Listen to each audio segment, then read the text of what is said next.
This episode of Distractible is sponsored by Magic Spoon. Guys, I've found it.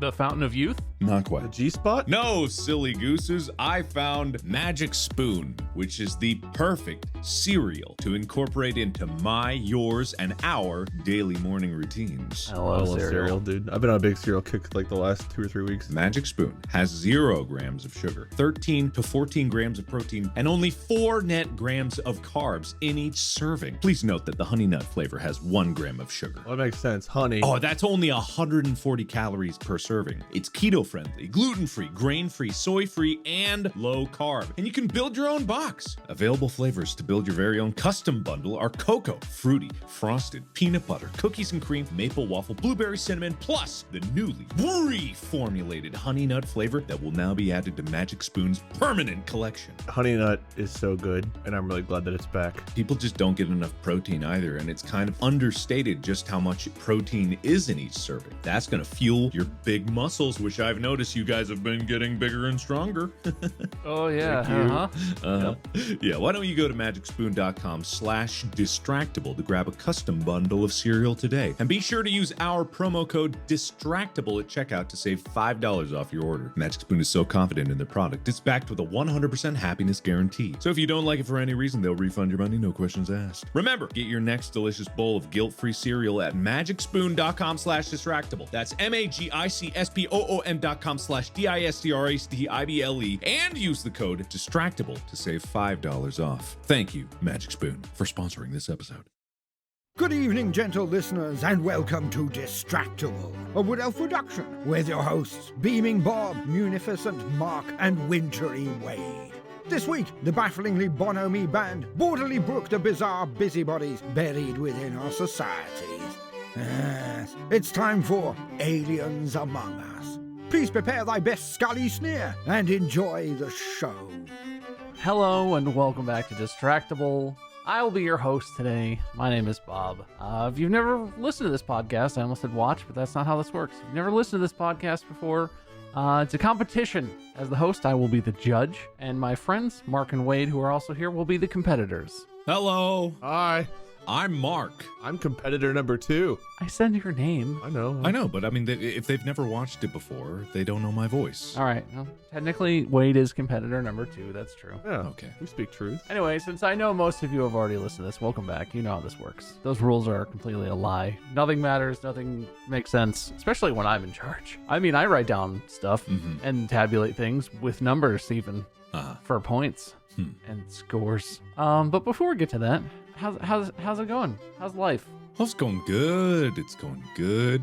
I don't know where we are in time at the moment when people are listening to this, so part 2 might be out, part 2 might not be out, I'm not sure. Either I'm working very diligently on getting it out, or I'm relaxing after the fact when it's already out. Yeah, this will be pretty close. This is gonna be right around the time, I think. Yeah, I think it might be that first one, but I'm not 100% sure. It might be the day of. I don't know. What's the date for that? It's May 2nd. Is today May 2nd? I'm looking at the calendar. May, oh my God, you have paper in your office? It's a calendar. I'm looking. Oh, at right. I have a calendar too. My calendar is made of plastic. I don't have a calendar, but I got this moo machine.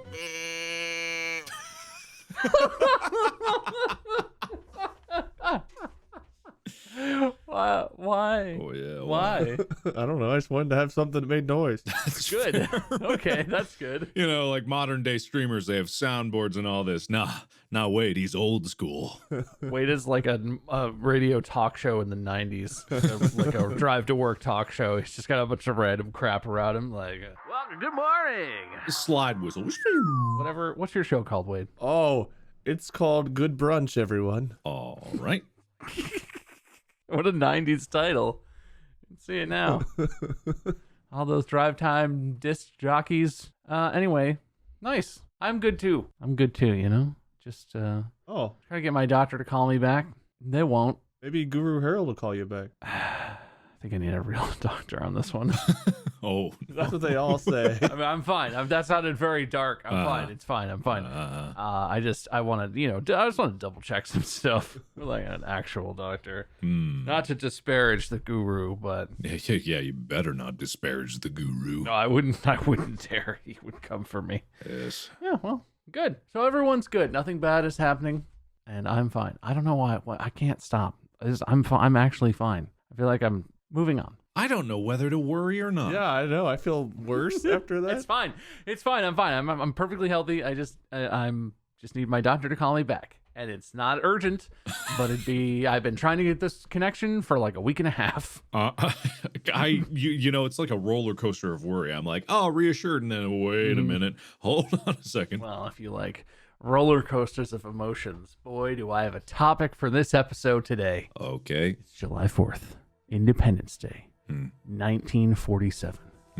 75 miles outside of the small, sleepy town of Roswell, New Mexico, a rancher named Mac Brazel finds something unusual in his sheep pasture. A stack of metallic sticks held together with tape, chunks of plastic, foil, reflective material, scraps of heavy, glossy, opaque paper, glass. Unable to identify these strange objects, Brazel calls the sheriff. The sheriff shows up, has a look, no idea. The sheriff, in turn, calls the nearby federal officials at the Army Air Force Base of Roswell, New Mexico. Soldiers show up, fan out across the field, gathering the bits, putting them in mysterious boxes and bags and satchels. On July 8th, the top story in the Roswell Daily Record is titled, RAAF captures flying saucer on ranch near Roswell. But did they? On July 9th, an Air Force official clarifies that the paper's report of an alleged flying saucer is just a crashed weather balloon. It's not interesting or important at all, and it's not mysterious. The soldiers were simply cleaning up a mess that was unfortunately left on a civilian's property. To anyone who had seen the debris, or to the crazy newspaper photographer who took the photos of it, it was clear that this was no weather balloon. It was clear that this was aliens. Oh my God. Yeah, So aliens are shaped like weather balloons? that's right.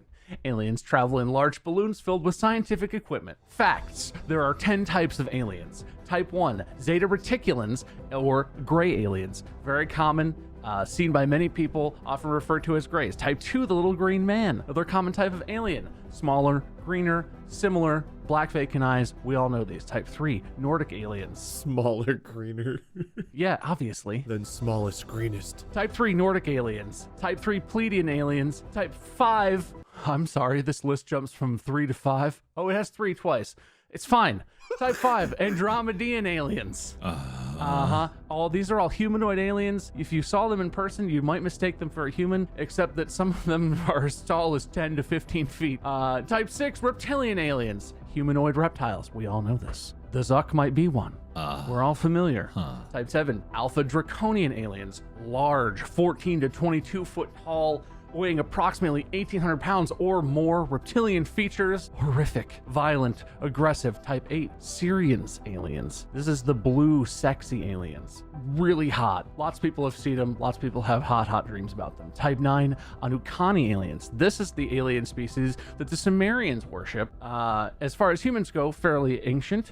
And the Sumerians look very humanoid, but they're 8 to 9 feet tall, and their goal was to enslave humanity, to perform farming for them, and they're believed to come from planet Nibiru, which is of course the 12th planet in our very own solar system, which lies out beyond Pluto and has yet to be discovered. Type 10, Arcturian aliens. This is one of the most ancient species of aliens in our galaxy. 4 to 5 feet tall, elongated ovular heads, and thought to be very intelligent, experienced, like a wise old sage race. Beacons and pillars of our galaxy even. We all know this. These are facts. Okay, you are judge. I can't dispute them. Also, I am stunned and amazed at how well informed you are this episode. I know, right? I've done some research. This is incredible. Obviously, some of this is just stuff that I know. Anyway, we've all experienced this, right? Maybe you've been abducted. Maybe you've seen an alien. Maybe you know a celebrity who is an alien. I have a question. What? What were the 10th and 11th planets? Those are also yet to be discovered, and no important alien races hail from those planets, so it's not interesting, Wade. Oh, okay. Okay. Anyway, that's today's topic, okay? I know everyone's going to be as excited as I am. Can I have a question? Yes. So you said like personal experience. What if we don't have any personal experience with aliens? Or we may have one, but we don't have the memory or recollection of We them. could lie, Mark. We could lie and make up a story. I would never lie. You could have a personal experience in the same way that I'm about to share my personal experience that definitely happened to me and is not a story that I Okay. read on the internet. Oh, we're pirating content. Good. This reminds me of that 1997 movie, Mark, Bob, and Wade Steal Alien Stories. Don't. What? It's not a joke. This is serious, okay? Aliens exist, and I know this because when I was a little kid, my family had a lot of hysteria around aliens, right? They were very upset. They had all these stories. My grandmother always talked about her abduction and how it affected her. It was a big thing in my family, and I was always pretty skeptical. As a kid, I thought it was a joke. I don't know. My grandfather claimed to have one on video, and it was one of those shaky, fuzzy, recorded onto VHS. Yeah. It looked fake to me, right? One night, I was a little kid. I was like 8 years old, 9 years old. I walked downstairs. I can't sleep. I'm trying to find a book to take up to my room to read. Sitting at the bookshelf in our living room, and I peer over at the big sliding door that goes out to like our backyard area. And right near the top of the door, like way taller than a human. Like, I don't even know how tall doors are. Like 7 feet, 8 feet tall or something. I see this big gray face, these big glossy black eyes that look almost wet. Just standing there, just floating there. I couldn't even really see the body. Just the head sort of leaned in, peering in, watching me. We lock eyes. I drop whatever book I was holding, Curious George or something, who knows. Run back upstairs, climbed into bed with my parents. That's the night I learned that aliens were real. Wow. All right then. 10 points to you. Also, credit for that story to Emily Stallings on Facebook. Oh, I see. I mean, that happened to me. That happened to me. No, that's real. Aliens are real. That happened to me. Sorry, Bob. We got to take away your points. Hey, I'll be taking away my points. Thank you very much. Oh, yeah, that's right. You're the host. Bob, you can do whatever you want. Anyway, the topic is aliens, gentlemen. My opening was maybe a little comedic, maybe too far. I don't want to lessen such a serious topic, but aliens, let's talk about it. Okay. I would like to object to this topic because the aliens guy from the meme has like the wild hair thing going on, and I'm pretty much bald, and I feel like I'm at a disadvantage from the start. I just want to put that out there. The History Channel guy, the meme of the guy who's like, aliens. Right. Yeah. It looks crazy. Because I think when everyone thinks of aliens, they think of purely that guy and no other topic. Yeah. But Exactly. Which is why I just wanted to voice my objection now. I will sustain his objection. I think of that time where Will Smith climbed up there and slapped them right in the face. Who did what now? Remember when Will Smith climbed up there and slapped the alien right in the face in Independence Day? Right. I remember that. And he's like, keep my White House out of your fucking alien beam.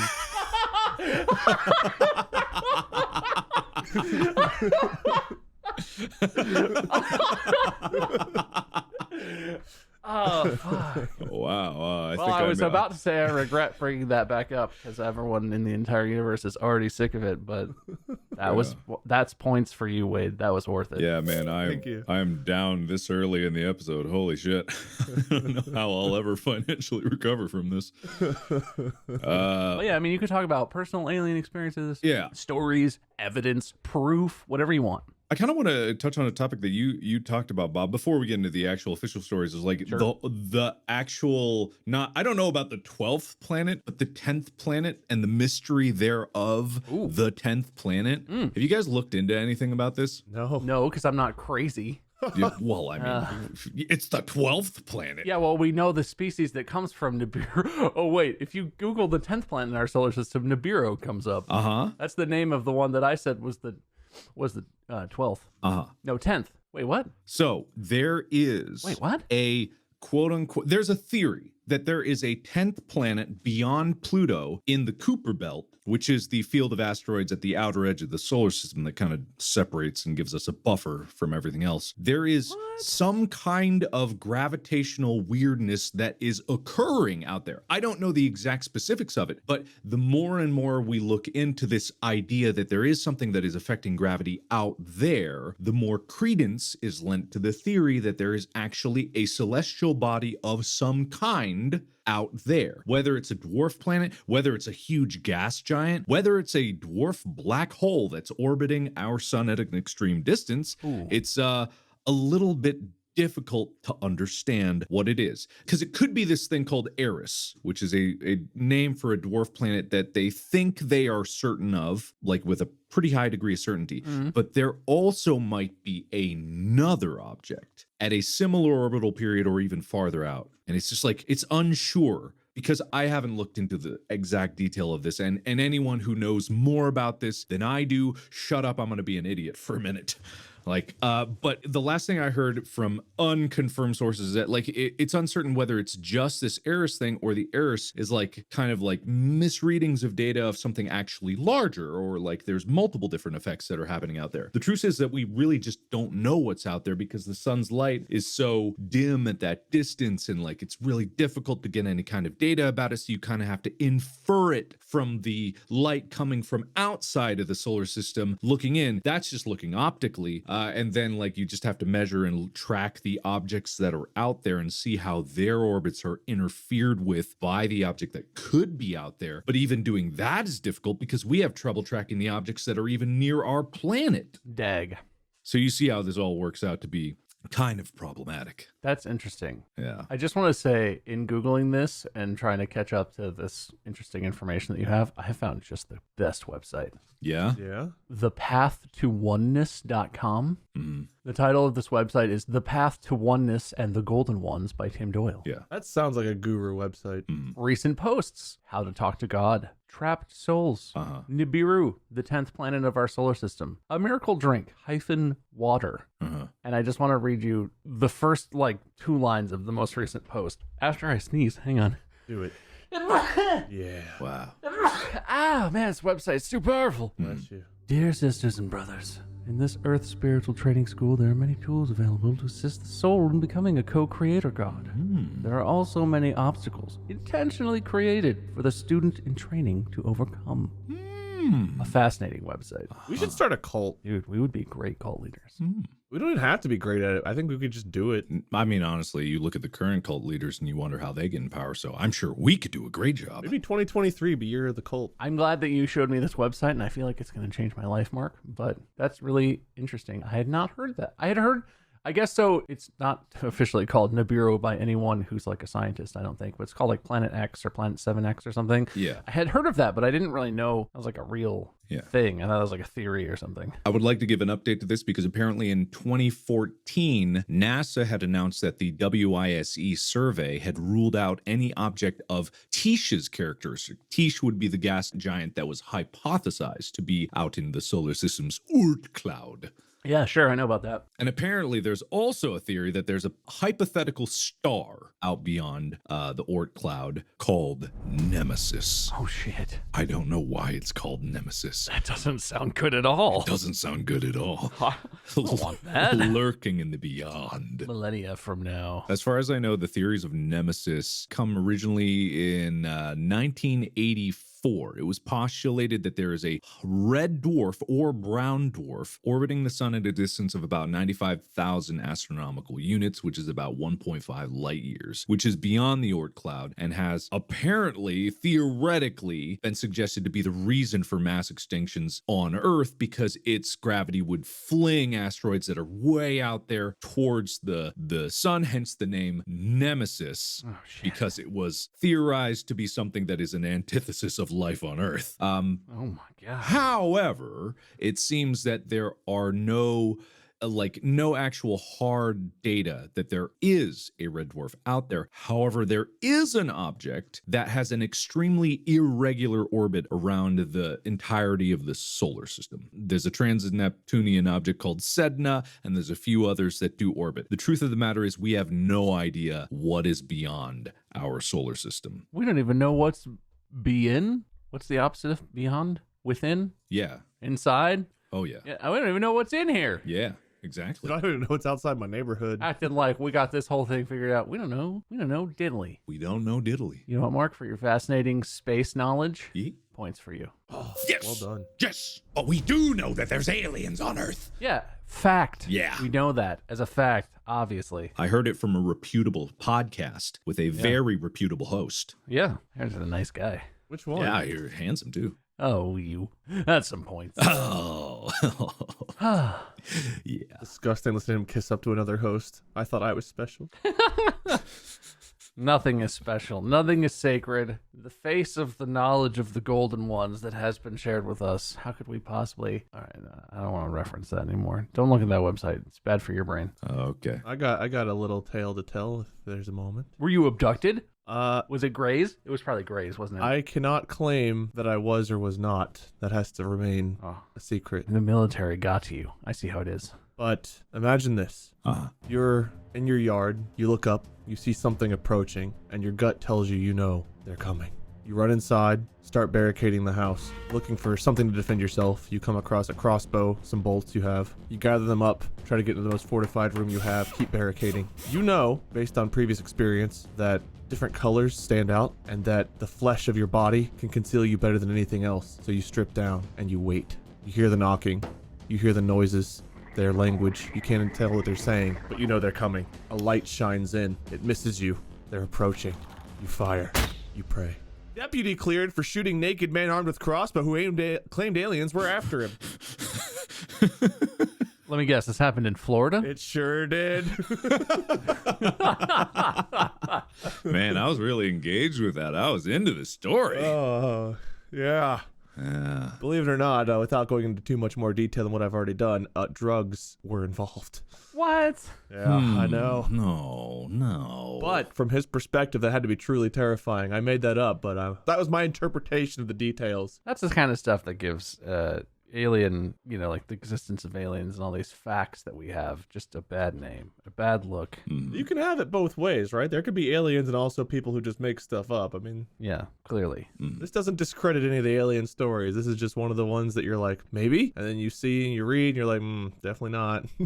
Well, so I'm curious. Is that how the news article was written? No. I read the whole article and I was like, you know what? I'm going to give this a first person perspective. Yeah. Yeah. Orlando Sun-Times recounts the story of a man and a harrowing experience with aliens or drugs. Read more to find out. Yeah, basically, the dad had called the police because his son was acting strange and seeming threatened by him and was afraid of him. And when the police arrived, they found him barricaded in his house. They couldn't get him to come out, so they went in there. And I think he I don't know. I think he hit one of the police officers with a crossbow, and they had to they shot him in the arm or something to get him to drop it, and then they arrested him and stuff. But That's not great. yeah. Not great, but I just had to find a good Florida man story. No, I love that. I love that.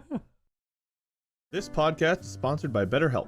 I don't know about you all, but as spring swung into full action here and stuff with my dog came up and everything else, life has been just overwhelming. Oh, I forgot to ask, how are your dogs? I don't want to say that anymore because last time I jinxed it real bad and my dog had to have back surgery. So Oh, no. my doll is fine that I'm cuddling now. Maybe the doll isn't enough. Sounds like you're having a rough time, bud. Wait, if you say that your doll is fine now, does that mean something horrible is going to happen to your doll's intestines? It is a doll of you, and I did stab a pin through the intestines. Why, did something happen to you?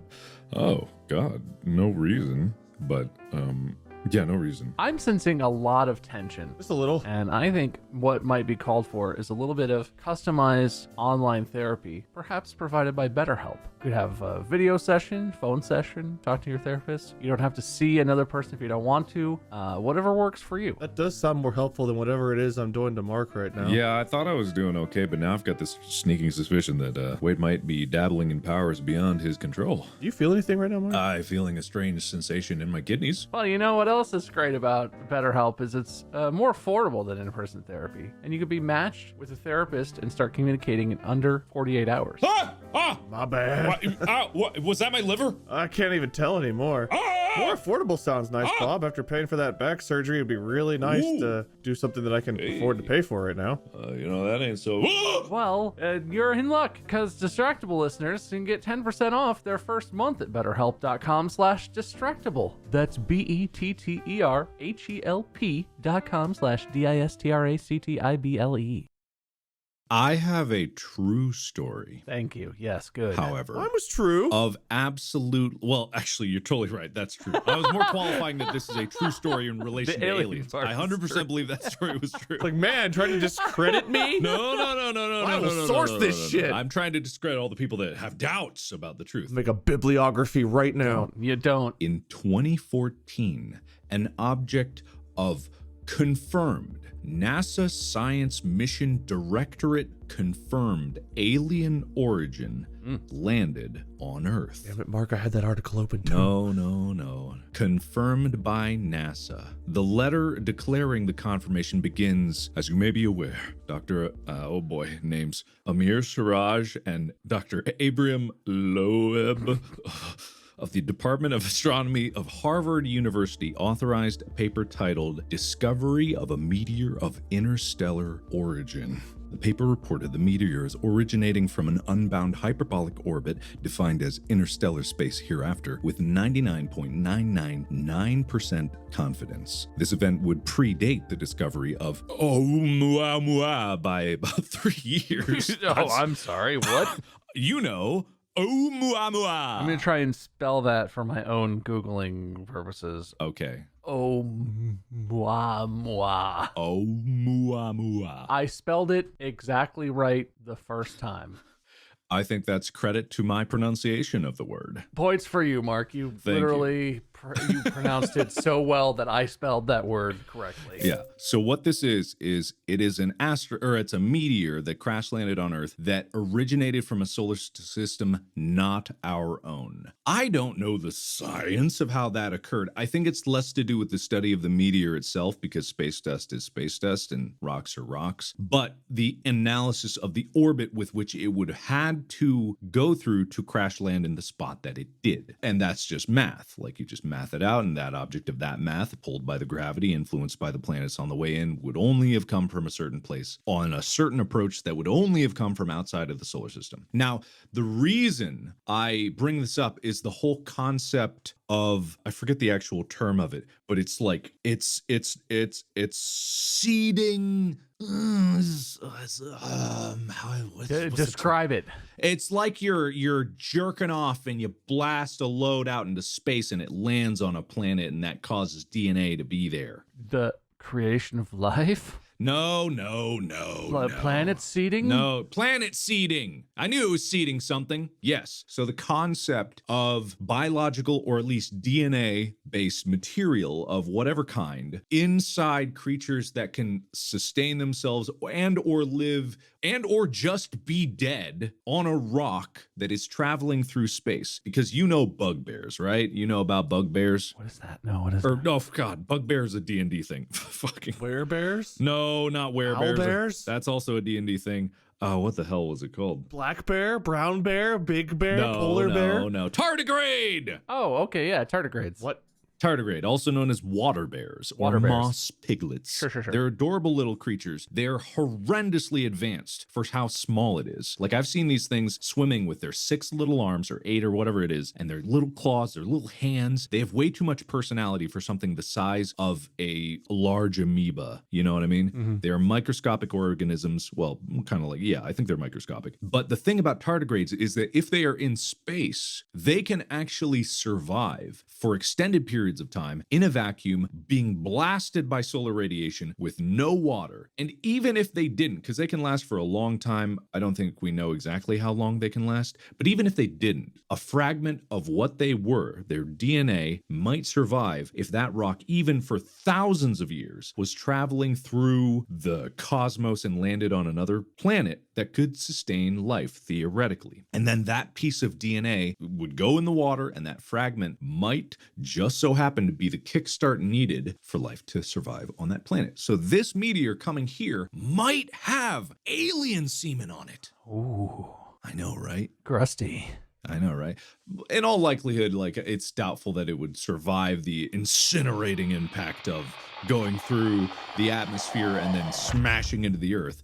But let's say, for example, it was shielded in the center of it or something like that, and then it landed in the water and it wasn't as fiery and explosive. It was still explosive because of the impact, but you never know what could survive. Like even intense alcohol cleaners kill only 99.99% of bacteria. That's just because there are so many. Who knows what could survive? Yeah, I mean, so an unfathomable series of events might have to occur for what you're describing to really happen. Yes. But in an infinite universe where there's so much that we don't understand about anything that happens, and so much is possible that's beyond even like the cognition of humanity. Yes. Low probability events happen all the time. Yeah. There's no reason that couldn't happen. Quote, when speaking in infinites, unlikely is just certainty waiting for its turn. That's from I wrote that, so I'm quoting myself. Oh, quoting himself on this one. Mm-hmm. That's how you know you can rely on it. Definite points for quoting yourself. Thank you. Points to Wade for Florida Man story. I don't know if I said that. I'll take it. That deserves some. Some points. But it is crazy that like we can know what a rock is that lands on Earth that is of quote unquote alien origin. It's at least alien to us. Yeah, sure. Technically alien, sure. Yeah. And then we could be like, ooh, that's cool. Like, like the actual asteroid itself is a super weird one because you can be like, oh, it's an asteroid from outside the solar system. That's cool. But if you see a picture of it, like the shape of it is so weird. Like it's just bizarre because it's long. It's like elongated. Yeah, it looks kind of like an artist was told to draw like a rocky spaceship. Like exactly. An asteroid-esque spaceshipy thing, and they were like, let's kind of a long, skinny, like a kind of rock, but kind of spaceshipy. Yeah, it's just so bizarre because I have never seen any artist rendition like asteroid, meteor that looks like that. And combined with the fact that that is confirmed to be from outside our solar system, that makes it weird. That's weird. Why is it like that? Why is it long? Because of how its solar system is where it came from, obviously. Obviously. Or it's like some giant alien life form's dildo. Oh, could be. Yeah. Sorry, are we in the midst of some kinky interstellar? Maybe they ran out of dildo cleaner, so they were just like, well, we gotta get a new one, so they just launched it away. They just used our sun as the giant space dildo sanitization. Our sun is a universal garbage can. Yeah, oh my god, that makes no sense. Our solar system is the universe's dump. Oh no. We are effectively the bacteria that forms in a garbage can that has not been taken out in too long. Yeah, I mean, when you think about it, like with where we are in the galaxy, the Milky Way anyway, we kind of are in the backwater. Like we're out on one of the arms, you know, we're away from the center where all the rich aliens live. We're out just here on our own, playing with our oil. Whoa, the suburbs can be nice. Listen, it's not the most efficient way to design a neighborhood. The residential's too dense. It's not walkable. Okay, it's tough, but we just got to get a nice car and then we're set. The suburbs are drivable, lots of parking. No, we're not in the suburbs. We're in the boonies. Oh, no. We're in the Goshen of, the suburbs. You know, we're far out there. You're saying that the trains don't even run out here? We're out beyond public transit? Exactly. We are in Bikini Bottom. What's the place down below called? Bikini Feet. No, Rock Bottom. That was it. Rock Bottom. That's close. What if there is public transit in the Milky Way and we're just left out of it? What if we're just literally so unrepresented, uncared about in our own galaxy? God. And like there's all these civilizations living in the heart of the galaxy, like exactly what you're describing, and they all talk to each other, and we're just out here like, we'll fly the moon. We got to our moon. We got our moon. We're going to go to Mars next. And then, God, what if our first contact with aliens was just some construction team building a bus stop out here? And we're like, oh my God, it's an honor to meet you. I'm like, buses run every 10 years or so. I'm just doing my job, sir. Exactly. Can you please give me some space? The foreman whips out his gravitational manipulator and starts doing stuff, and we're like, look, he's a space wizard. And he's just like, oh my God, this is a construction tool. What's wrong with you, Hicks? I mean, legitimately. You uneducated idiots out here. That is how it would be, wouldn't it? Like, at that point, if there was a galactic-wide civilization, they would be so tired of the new species effect of them just being like, oh my God, please let us in. Like, Jesus, another one of these. It'd be like all of us stopping at the road construction crews, like on the highway, and just going out to take selfies. Like, oh my God, can I get a picture? Like, I'm just trying to do my job. Oh, thank you, sir. I didn't say, woo, seconds. The background guy pipes up and he's like, this is why Sherry and I moved into that gated solar system. We don't need this kind of riffraff making its way into our neighborhood. We want to keep our kids. The schools are better. So it's a nice upgrade. Oh my god. We joined the GOA, the Galaxy Owners Association, and we have a lot of strict rules about who can come in. God, I hate the vision of humanity being the uneducated losers of the entire Milky Way. And we're not even a good galaxy. We're a middle of the road galaxy. Just imagine all those people that live in Andromeda. Oh my god. Or what's that one called? The Horsehead? The Horsehead. Seahorse? There's one that looks like a seahorse. The nebula? Yeah, Horsehead. Oh, that's a nebula. I don't know if that counts. No, You live in nebulas? You populate nebulas, or is that more of an attraction? In space, anything is possible. Nebulas are clouds of gas, basically, so they're kind of like crap. the infancy of solar systems. They're basically post-explosion stars. That's where all the hipsters live. Yeah. They're tiny solar system homes. Oh my god, but can I talk about the pillars of creation? You guys know about the pillars of creation, right? I do. Oh, yeah, the Old Testament, the New Testament. No. Real stuff. You definitely know it. I'm going to link you the picture because you would recognize it because it's one of the most famous space photography pictures in existence. You know that one, right? Yeah. Wade? I like to call that the dildos of creation. I actually don't know if I've ever seen this before. Really? Bro. No way. Yeah. I do live under a rock, though. It's such a beautiful picture because it's is. like the color of it is great. It was obviously like, this is a composite image, but this was captured by the Hubble telescope, I believe. I don't know when, but it's easily one of my favorite pictures of all time. Isn't this one of the Eternals hands from that new Eternals movie? Don't you belittle the pillars of creation. Not Eternals hands, but one of the big Arishem. Don't What are those you dudes called? dare. But the fascinating thing about that picture is understanding the actual scale of what you're looking at. Because that picture is 70 by 55 light years in size. Does that make sense to you? It does to me. Does it make sense to Wade? Wade? Say it again.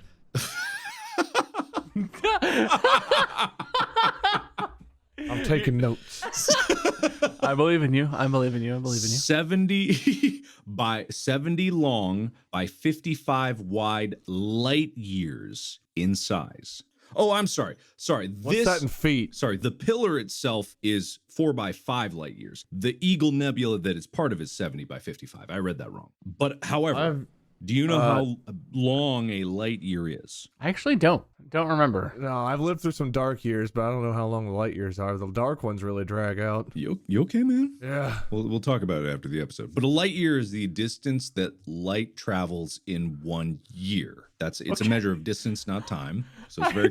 That seems big. I just Googled it, and it's because of Microsoft Bing came up for some reason. Okay, I Microsoft Binged this to see how far 1 light year is, and it came up, and it says 1 light year equals 3.7247 inches. And I was like, oh, that's not even close to what I was thinking.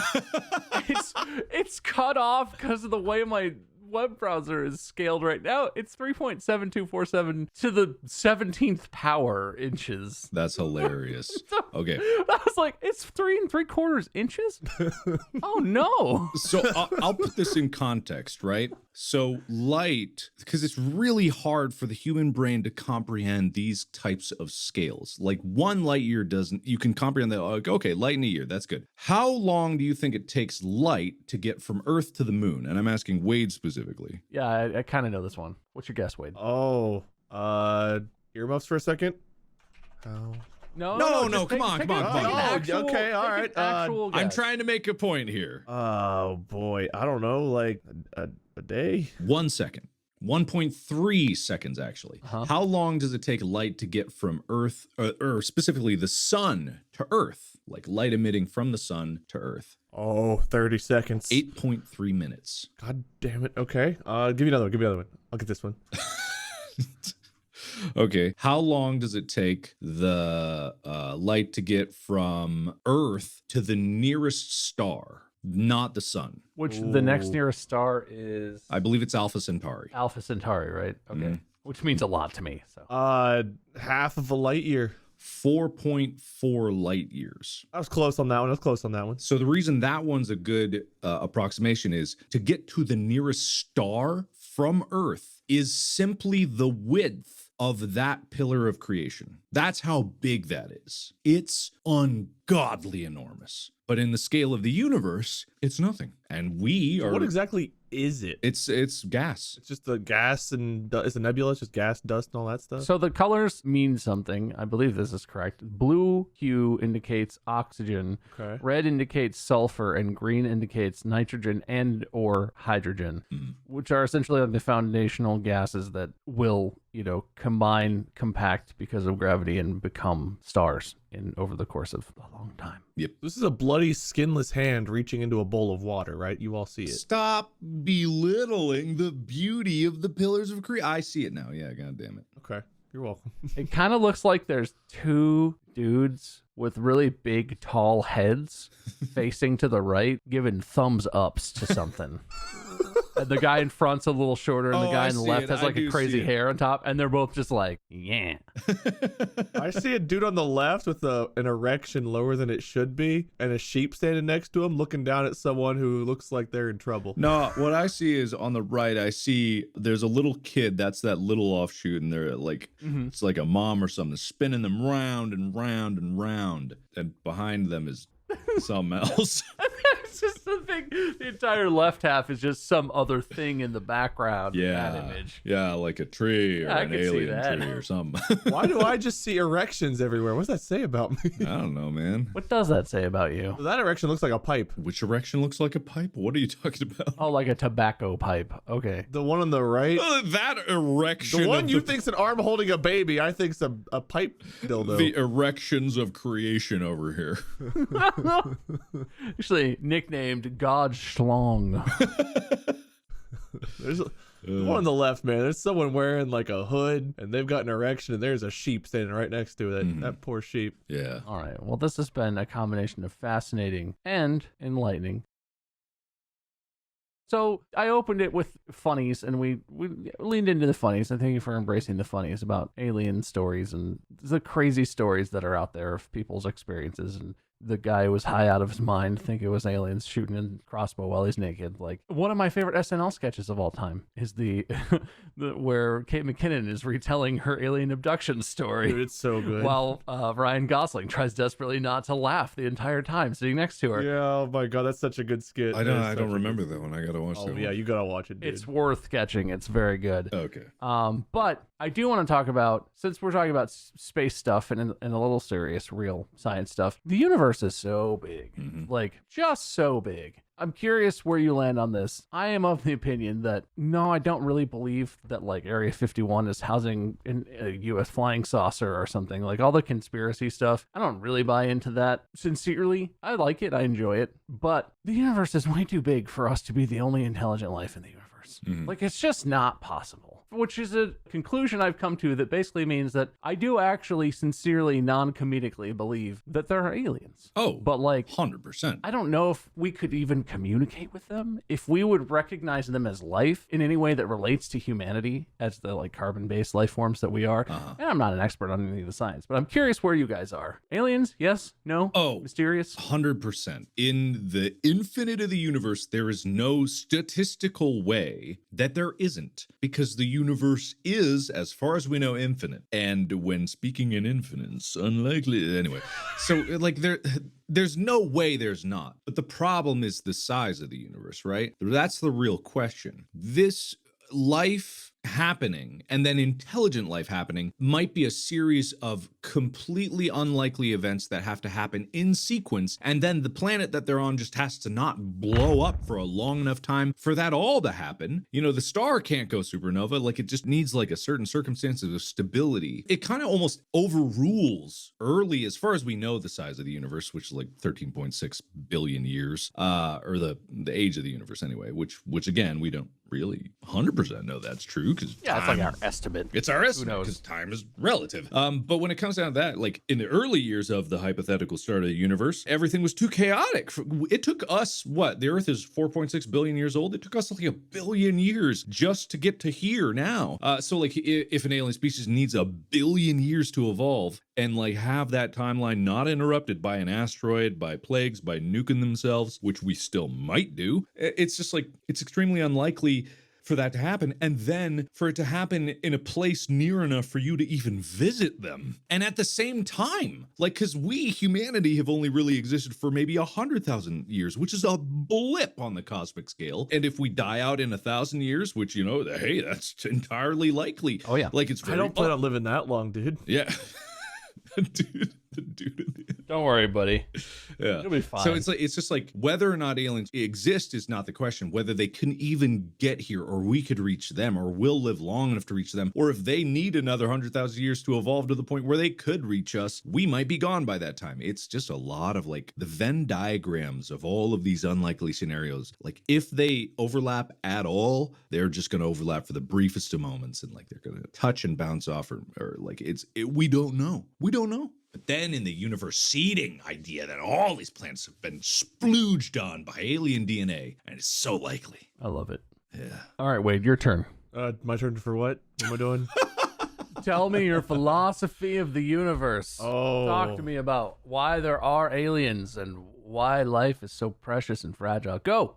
Well, there are aliens for the same reason that inside of our own bodies there's different bacterias and cells and things, because we're all just the little bit of virus or bacteria or cancer cells, dare I say it, inside of a much bigger celestial being. And we're the reason that being will need to have surgery one day because we're killing it! Would you say the Milky Way is the powerhouse of the cell? We are part of the intergalactic breast, yes. What? Go on. It's called the Milky Way, baby boy. Oh. Okay. I like it. I like All it. right, keep going. Which gland are we? Left. That's the confidence. You know, I love the confidence of your answers above all else. Don't stop. Never stop. You're Never just stop. accruing points the more you talk here. We are left breast Milky Way gland, and we are. I'm just trying to milk it for points at this point. I have no idea what I'm talking about. But Oh, no, that's not. You ruined it. You can't. the Big Bang was just the sperm meeting the egg, baby. Nice. Nice. Saved it. Thank you. Nice. Brought it back. Nice. Landed the plane. Nice. Well, we're all in agreement then. Aliens are real. Yeah. We are, and if you don't mind, guys, I got to strip down and go get my crossbow. I hear something. It would okay. It would be egotistical, I think, for humanity to look at the entire universe and go like, we're the only ones. We did it. Us. Meanwhile, they're building that bus stop out by Pluto because they don't want to get any closer than they have to. You know, if they make it out here, good for them. I'm out of here. I guess I have another question that this has all prompted for me. Yeah. So all the 10 species of aliens that I listed and all this stuff, all the ways that humans are, you know, rationalizing things and wishing and hoping and believing in aliens. Is there a version that you wish was true of like a, you know, an alien story that you've heard or you know of or something that you wish would be the correct one or something? Man, you know, there's like lots of reports. Right now, what's really hot in the UFO community is the tic-tac ships, the tic-tac shaped ships. Have you heard of this at all? No, but I like the orange ones. Oh, I'm sorry. Do you have your finger on the pulse of the UFO community? Yeah, I was actually just having a conversation with Milton T. Pike One about this, about aliens. This exact topic. I'm not like super into it, but I keep up with a lot of different things. So basically, I forget when it was. This might have been like 2013, 2014 again. The Navy or the Air Force, someone in a plane in the United States Armed Services, had encountered an object that they couldn't explain. And that's literally it. They released the footage of this. I forget what I would need to look up to get that. U.S. plane sees tic-tac, something like that. Anyway, there's video of it that is verified from either the CIA or whatever government body is controlling that, and they released it, and they basically released it with a statement that was just like, yeah, we got this, we don't know what it is. Therefore, it's unidentified, and it's flying, and it's an object. There you go. And so what people have been obsessing about is they've kind of corresponded what they see in this footage with a lot of other sightings from either other military planes or other like civilian things that they've seen. And the commonality between them is it's only ever seen on these infrared tracking scanners, you know, the kind of military equipment that these planes have to usually track other fighter jets so that they can, you know, blow them up. So whether it's a quirk of only the infrared vision that it's seeing them, or whether it's actually like something that is, encounterable with the naked eye, the fact remains that when they encountered it, it moved in a way that no other technology that we have or would have in the near future ever could. The pilots themselves verified this. They were like, yeah, it was super weird. It was just standing completely stock still in the air. I was looking at it on my tracking thing, and then zoom instantly started going about, I don't know, Mach 20, like just like instantaneously. Whoa, what the hell? And that was like, yeah, I don't know how to explain it, but I know that if there was a human in there, they wouldn't be alive. So whatever it is, either they got tech to counter that, or it's some kind of a drone. But it's no drone that we know of, and no drone that the government knows of, because they released this video publicly, because why would they do that if they had a secret drone? So there's like, this is what people have really been obsessing and getting excited about, because there was actual footage that the government has said, here is some we have not identified. And there you go. It might be a fluke. It might be a natural phenomenon. It might be anything. It could be anything. We don't know. And that is out there for the public to consume. And so the idea of these tic-tac shaped space, quote unquote, spacecraft, people have been trying to like nail down what this is and where they've seen it before, because on the video itself, you kind of see like it's a tic-tac shapey thing. Weird. I think this is the video. I'm not 100%. It was actually 2004. That's right. A Navy fighter jet from the nuclear aircraft carrier USS Nimitz. Is that the same ship my buddy John was on? You guys are right on a tic-tac? Yeah, exactly. That's the conclusion. But anyway, so there have been some excitement developments. Now, like I said, this could be literally anything. It could be literally anything. It could be something that you wouldn't ordinarily see with your naked eye, or it could be a natural phenomenon that only occurs in infrared. Right. Because, like, I was talking with Milton about this, and I was basically saying, like, yeah, there's probably tons of natural phenomena that we don't know. It doesn't have to be a ship. It could be anything. Could be natural. Could be unnatural. I don't know. I'm not making any conclusions. But what I compared it to is the concept of like ball lightning or something like that. People have often said there's rumors of like ball lightning. It's basically this blue or floating or purple floating orb that just walks across the ground, basically, right? It's super weird. But there's never been any exact. I don't think there's been any verifiable information or footage of ball lightning occurring. However, I know in my mind, I'm like, yeah, it could exist. I wouldn't doubt it, because when I was a kid on the bus to school, we were driving down and I was looking out the window, just waiting to get to school. And then it was raining that day. So I look out and suddenly there's this big light coming from the transformer on the side of the road, on a pole up high off the ground. It's big blue light. And I look and there's a freaking blue ball of what I can only describe as lightning on that transformer. And then the whole thing goes, sparks shoot out everywhere. The whole transformer blew, right? So to the uneducated about how Transformers works, they might look at that and be like, holy shit, I have no idea what that was. And to me, it's like, I don't know how that happened on that thing, but I guess it overloaded. I don't know the mechanics of it, but man, electricity's scary. And this has actually happened again. Amy and I, in one of the house we lived at a few years ago, we were woken up in the middle of the night by an enormous surge of blue light that literally was as bright as daylight, flooding our house, shining, illuminating everything, and the most like intense, terrifying sound you could ever hear. I swear it might have been me waking up, but I swear it shook the room that we were in. Like Henry, Chica were just barking like crazy. And what would you think if a giant burst of blue light filled your entire room in the middle of the night, set your dogs off barking, shook your room? We were scared half to death. We thought we were going to die. We didn't know what it was. We just woke up. It's like the worst way to wake up. But what happened was a transformer blew right outside our house. Just like that. And so who knows if that's what happens when we are trying to make these things that provide power to houses, and this can just happen because it can. Who knows what happens on a planetary scale with like the amount of energy that is surging or across the planet with storms and whatnot. So maybe it is a natural thing. Maybe it's not. Maybe it's aliens. I don't know. But there are strange things happening in our everyday lives or in the world around us that we can't explain just because we don't know enough about it. I agree. Sorry, yeah, I rambled for a while there. No, I like it.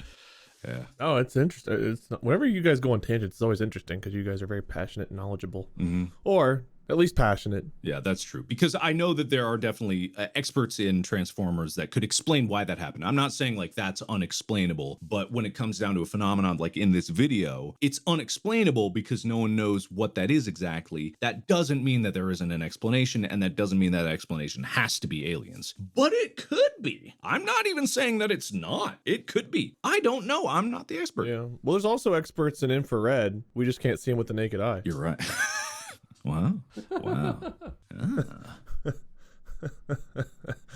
Insightful, Wade. Insightful. Thank you. I'll be here for however long we go. Points for you. Oh, cool. It also could be like, if let's just lean into the alien thing. If it was a ship and it's only seeable in infrared, because that's pretty much the only time that I've seen footage of this, could be cloaking. Like that could be their cloaking thing. They could be watching us. They could be observing. And then they were like, oh shit, they see us. And there's zoom. And they're trying to not be spotted. Because if I was an alien species trying to visit another planet, I'm sure that there would be protocols like Star Trek to not interfere and let them do their thing. What did Milton say to me when I was on the stream with him? He said there was in like the 70s. I don't know how confirmed this is. This is all hearsay because I heard it from him and I don't know where he got it from. But he told me that in the nuclear missile silos during the height of the Cold War, when all of them were maintained as much as possible, there was apparently a message that was transmitted to not just one station but many stations in many nations. And again, I don't know how verifiable this is. Just take this as it is, but we're going to assume it's true. And a message that was basically ubiquitous across all these different countries, nationalities, US and Russia, and it was verified to be received for all of them. And it basically said, what the hell are you doing? Now, I don't know how they translated that, but that's what the message amounted to. Why do you have these weapons? What the hell are you doing? And then a follow-up message that said,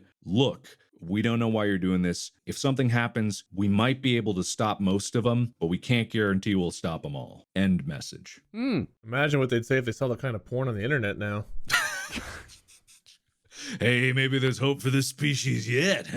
They're either really going to hate what they see on Earth or really going to love it. One of the two. Oh, they're going to like the way we look. I guarantee it. That's the thing about like what I don't look forward to is because if aliens ever do reveal themselves or we discover them, there's going to be so many people that are going to be lining up like, I want to bang an alien. Send me up to space in the sex ship. Like that's just all it's going to be. You know, that's all it's ever going to be. And it's like the worst first impression that they could possibly have of us. Unless they're equally horny. They've been spying. They've already got a pretty bad one. The things people do in the privacy of their own homes, if they're there spying on them. Oof. That's what the aliens deserve. That's what they get. You think we got any alien listeners? Do you think they're a fan? God, I hope so. I hope so. If you're an alien listener, post in the subreddit. Let us know. Yeah, let us know. We'll be able to verify. So don't be afraid. We'll keep your identity secret, but post in the subreddit if you're an alien. Yeah, we're cool. We're cool. Mm-hmm. Well, there you have it. The aliens episode. Very interesting stuff. Factual, even. Oh, yes, of course. It's time to tabulate a winner. I do have to say, and a cursory glance over my notes and calculations thus far, I feel like this one was a little bit stacked against you, Wade. That's okay. I got my Florida man story in there and I felt real good about You it. did. That was a good one. That was a good moment. That was a highlight for you. I feel like And Mark it was just enough to win. Mark had a lot of knowledge coming into this one. A lot of supporting knowledge and information already in his brain about space and you know, that place where aliens come from, the universe. It was close if you don't count everything that Mark said. Ooh, how many points did he lose from all that? Unfortunately, Mark wins by 3.769 to the 10th power points. Woo! That's like less than 1 light year though, so it was close. Yeah, No, it's pretty good on a galactic scale, on an intergalactic scale. Just hair off. You're just right there. I'll take it. When you, I gotta admit, I was like, when you hit that Will Smith White House joke, I was like, there's no way I'm gonna win this episode. That was an absolute banger, and I'm so glad that happened. Mark may have gotten the win, but I will be the one remembered from this episode. That's fair. That's fair. That's fair. I'm looking forward to all those memes on the internet. But yeah, that's it. Mark wins. Congratulations. Thank Mark. you. Thank you. Thank you. Thank you. You have a speech or anything? Yeah. So everyone at home, there's so many things we don't know. The universe is a mystery. The planet is a mystery. The oceans are a mystery that's best left alone, in my opinion, but it's still a mystery. But what isn't a mystery is the handsomeness and intelligence of this week's judge. Bob, you are 100%. Confirmed handsome and or beautiful. Thank you. Thanks, conspiracy theorist Neil deGrasse Tyson. He's got an alter ego. Like an evil scientist. Wait, do you have a loser speech? You big loser? Huh? Loser gonna speech? Mark, can't wait for you to host. You're gonna be great. Definitely not sucking up for extra brownie points now. Man, it's the worst suck up I've ever heard in my life. Okay. Well, that's the end. Congratulations, Mark. I'm sorry, Wade. I'm sorry. It's okay. You laughed at one of my jokes. Honestly, my day's made. The Will Smith joke was really fucking funny. So, that's going to be the end of the episode. You can find us on our socials at Markiplier, LordMinion777, and Meisker. Check out the store.distractablepodcast.com. There's merch. There's even a new Candy Uncle shirt that comes with candy, but you got to be really careful about how many pieces you eat. And, make sure you're following this podcast. It comes out every Monday, but if you just follow it on, Spotify or Google Podcasts or Apple or wherever, it'll tell you. It'll download it, and it'll be like, hey, that thing you like, it's back. But that's it. Now we all know how and why aliens exist. Thank you so much for listening. Podcast out.